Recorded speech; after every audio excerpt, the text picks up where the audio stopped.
Of the more than 500 people from Indiana who died from asbestos-related illnesses between 1979 and 1980, one was notable, not only because of his celebrity status, but because of how that celebrity status brought mesothelioma to the attention of the mainstream media and the average American.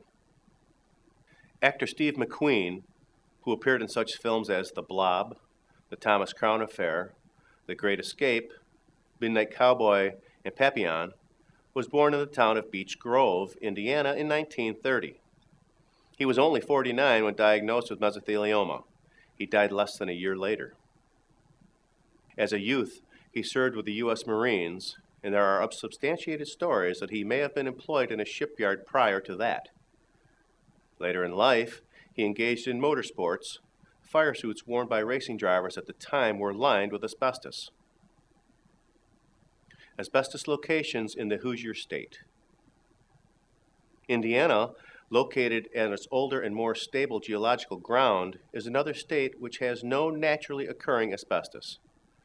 Most who were exposed to asbestos fibers worked at power generation plants, refineries, and steel mills. Asbestos insulation was commonly used in power generation plants as a flame retardant, particularly in those plants fired by fossil fuels. U.S. Steel is one company named in several Indiana asbestos suits. Asbestos was also used frequently at such foundries across the country. Like Steve McQueen, those who worked in the steel industry frequently faced danger from burns. It is a great irony that one of the asbestos dangers came from the gloves, aprons, and hoods that were designed specifically to protect steel workers. Unfortunately, when these articles became ripped or worn, asbestos fibers were often released as a result. Country Mark Cooperative, LLP, is one of the oil companies at whose refineries employees suffered from asbestos exposure. This company has the distinction of being the state's only U.S.-owned refinery. Again, protective asbestos clothing that was worn as well as asbestos insulation were the primary sources of asbestos poisoning, as was the case at BP Amoco and Whiting. In all, there are 13 job sites located in Columbus, Evansville, Fort Wayne, Gary, Indianapolis, Lafayette, South Bend, and Terre Haute that are known for having exposed employees to asbestos. This does not include the ongoing problems regularly encountered in construction-related fields, particularly the demolition and renovation of older buildings still containing acoustic tiles, asbestos cement and/or flooring, or any of the hundreds of other asbestos building products manufactured and marketed over the years. Patterns of asbestos mortality. Indiana is primarily a rural state. The only metro area of any size is Indianapolis, with a population of approximately 750,000. Fort Wayne is second at around 250,000. Gary, once center of the steel industry, has a population of a little over 100,000. However, the mortality tables on asbestos disease show that most industrial exposure to asbestos took place in these steel mills. Lake County, in which Gary is located, accounted for the majority of Indiana deaths since 1979 from asbestos. Of the 72 fatalities that occurred in and around Gary, 56 were from mesothelioma. Marion County, where Indianapolis is located, was second, with 65 patients dying of asbestos disease. The ratio of mesothelioma to asbestosis deaths is fairly consistent across the state and roughly 4-to-1, although overall rates are far lower in predominantly rural counties. Legal resources in Indiana. A 2004 case indicates that Indiana law is favorable to victims, allowing for suits to be completed upon mesothelioma deaths by the spouses or estates of the victims and allowing similar suits to be consolidated into one trial. In the 2004 case, 2 mesothelioma victims and 1 adenocarcinoma victim filed suit together against Indiana's Fisher Scientific plant. In addition to Fisher Scientific, the lawsuits named companies that produce, distributed, supplied, or installed products containing asbestos, about 60 companies in all. Attorneys for the plaintiffs said the companies failed to protect or warn the people who used products. One of the mesothelioma victims filed the suit but died before it was completed, and his wife finished the litigation. and in the other mesothelioma victim's case, his wife filed suit after his death. The issue went to trial, but ended up being settled out of court partway through the trial. Although the aforementioned case was filed against a large number of parties, in general, in Indiana, plaintiffs must limit the number of people sued in asbestos-related cases. This is because in Indiana, the only people or companies legally responsible for asbestos-related damages are those with direct causal relationships to the asbestos exposure. More specifically, in the year 2005 case Roberts versus PSI Energy, the Indiana State Supreme Court ruled that companies are not liable for the negligence of their independent contractors.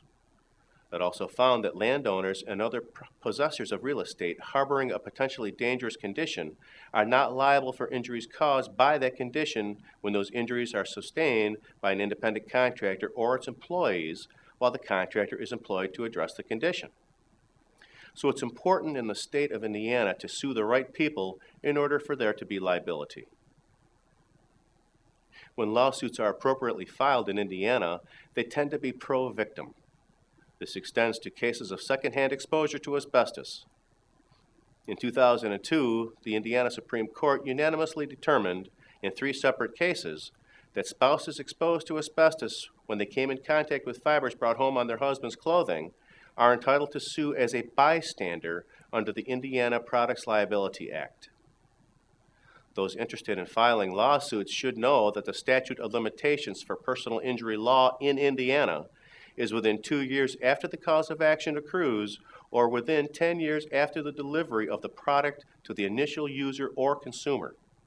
However, if the cause of action accrues at least 8 years but less than 10 years after that initial product delivery, the suit may be filed at any time within 2 years after the cause of action accrues.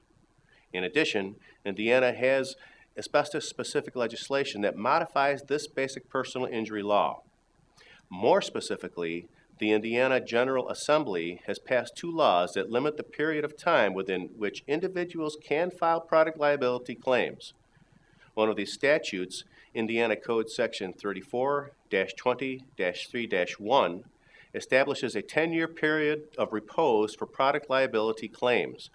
The second statute, Indiana Code Section 34-20-3-2, applies specifically to certain asbestos liability claims, though it only applies to people who mined or sold commercial asbestos. It specifies that if a victim develops an additional asbestos-related disease or injury, it is to be considered a new injury and may be a separate cause of action. This allows for more leniency in the statute of limitations in some cases. For instance, when a victim develops asbestosis and then later develops mesothelioma, Indiana has no specific statutes regarding asbestos-related wrongful death suits. Thank you for watching. This video was produced by Asbestos.Net, a leading resource on all aspects of asbestos and mesothelioma.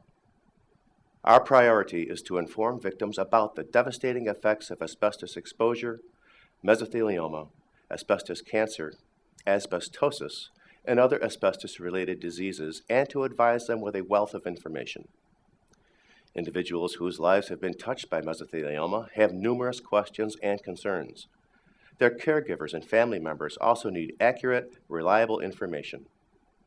If you or a loved one have been diagnosed with mesothelioma or asbestos cancer and need more information, we invite you to visit and explore the thousands of pages of oncologist-reviewed material on Asbestos.net, to call our convenient toll-free number shown below and speak with a mesothelioma specialist, or to use the simple contact form found at Asbestos.net to request a free copy of our informative books, custom inserts, and DVD. Asbestos.net. Information and help for patients and families.